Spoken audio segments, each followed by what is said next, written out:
Bu o'yin bolaning mantiq fikrlashini kuchaytiradi va telefondan uzoqlashtiradi. Demak, tuxumning yarmini top o'yini mana bu 6-7 yoshli bolalarga mo'ljallangan o'yin bo'lib, bug'un o'tishda, bug'unni o'rgatishda kerak bo'ladigan o'yin.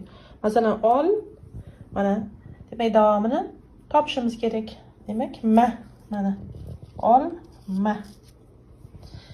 yoki bug' degan so'z, bug' degan bug'un bor. Demak, davomini topishimiz kerak. Izlaymiz davomini. Demak, doy to'g'ri kelyapti. Bug', doy yoki fa bug'uni bor. Biz so'z hosil bo'lish uchun yana bug'uni izlaymiz. Demak, zo bug'uni to'g'ri tushyapti. Fa, zo. Mana o'yin mana shunday davom etadi. Bu o'yin barcha fanlarga mos tushadigan o'yin hisoblanadi. Kimga kerak bo'lsa murojaat qilsin, men sizga yuboraman.